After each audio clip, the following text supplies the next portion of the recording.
Hello guys and welcome back to another video here on my YouTube channel. Now today's video, it is a match preview. It's Luton Town versus Hull. But before I give you guys my overall thoughts on this game and also who I think Luton will face in the playoffs and who I actually want in the playoffs as well, can we please drop a like on today's video? The more likes I get on my videos, the better the video does, and we can grow the channel a lot as well by, you know, engaging on the video. So can we please drop a like and also let me know your score predictions down below. Is this game important? 100% it is.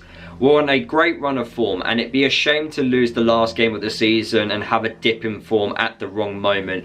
We need to get players fit and making sure, well, especially the ones that are coming back from an injury, keeping everyone fit, making sure we can get through the 90 minutes without getting an injury, but also have a good bit of momentum going into the playoffs, because at the moment we have that momentum. We're doing everything which we can and we're doing it correctly. You know, this is probably the strongest we've ever been going into a playoff, you know, position from my memory anyway. You know, it's especially a lot better than last year when we had like pretty much half the team out injured. We're a much better team this year. We've got a lot of players that are fit and ready to go this year. So yes, this game is important. Will we make any changes to the team? I think we'll make a couple. As I've already mentioned, players are coming back from injury.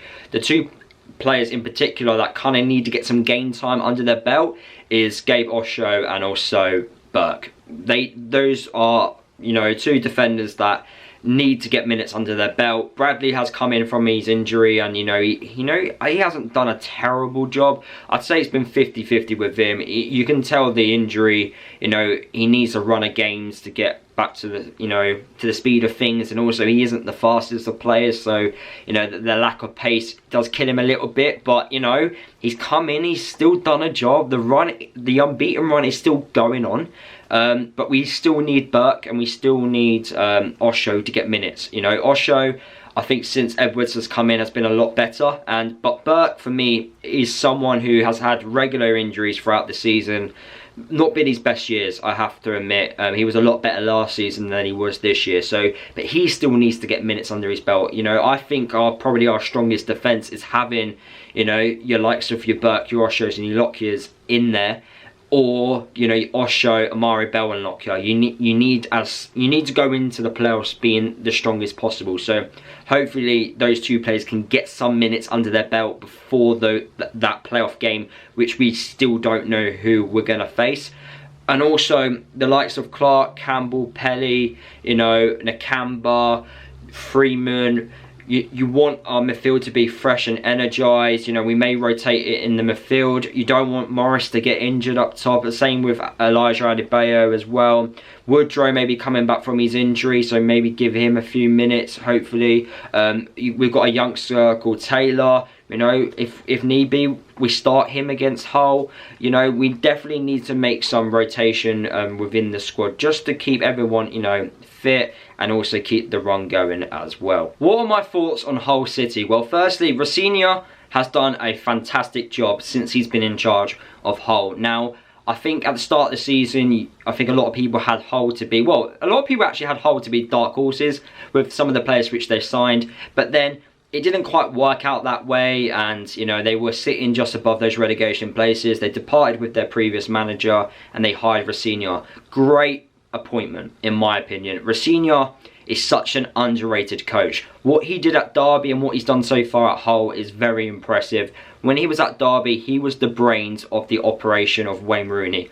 He was the one doing those, you know, on the field decisions, getting those results. Now, off the pitch, you know, Derby, it was an absolute mess. But they did so well on the pitch, you know, obviously they can't help the point deductions and the financial situation which they were going through. But apart from that, you know, when you look at what Derby were doing, you know, pushing against the, you know, that to the point where they could have potentially have stayed up, that was all down to Rosenior. It wasn't down to Rooney, in my opinion. I think Rosenior was the brains of that operation and he nearly done a fantastic job. Rooney was just the focal point. He's the big face and that's why he got pretty much the plaudits and also the attention was on him. But for me, I felt it was Rosenior doing the job behind the scenes.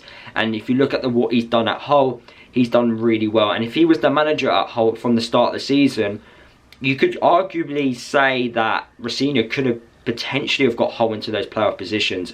I actually think as well they are the dark horses for next season. I think if they have a really good recruitment in the summer, there's no reason why they can't. Rosenior is such an intelligent coach, a very underrated one, and someone who I think will go really high if he keeps this up.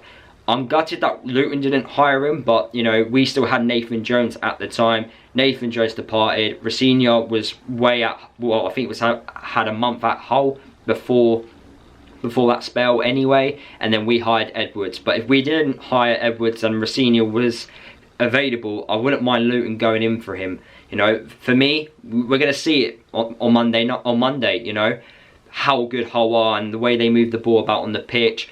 They just need... He needs a pre-season, a few good players in, and I can tell you what, Hull will be a really good side next season. As we are one game away of finding out who we're going to play in those playoff semi-finals, I want to give you guys my thoughts on who I think I want Luton to face. The team which I want to completely avoid is Sunderland. Sunderland, for me, I feel like if we were to play them, they would beat us. I feel like on the transition, they are very good. They've got fast, quick players, and I feel like if we are pushing for a goal, I feel like they could take full advantage of that. I feel like the fans as well, it helps them. I think on a Saturday at 5:30, going to Sunderland will be a really tough challenge. I feel like any team which we go to will be a tough challenge, but, you know, Sunderland, with the amount of fans they've got there, it'd be pretty much a sellout. And also from last season as well, they were successful in the playoffs last year. They've still got some of the same players there as well. So I feel like the momentum there, their experience is there. And that's what I would be quite scared of. And we'd be pretty much reliant on us to try. If we were to lose that first leg, we'd be reliant to obviously use that second leg to our advantage and use our home support. But then I just think Sunderland on the counter-attack will cause us so many problems. I would rather play a team like Millwall, who I think we are very much matched, you know, in ability-wise and financially-wise. I feel like we can give it to Millwall. We frustrated them in the last game which we played against them, and I fancy us to beat Millwall. I think in the home fixture as well, when we played against them, and of course officials didn't really help us there, but I feel like we are a better team than them, and we can grind out over the 2 legs, grind out and get to the final against a team like Millwall compared to Sunderland. I do think Sunderland will cause us more problems. So Millwall is the team which I would rather face than any other team in the playoffs, but the team which I want to avoid is Sunderland. What is my score prediction? I'm going to go with a 1-1 draw. We just need to keep the run going and also making sure no player gets injured in this game. But yeah, guys, that is the end of the video. These are my thoughts heading into the last home game of the regular season. Make sure you give me your thoughts down below. Make sure you drop a like as well on the video. And yeah, I'll see you guys in my match vlog tomorrow.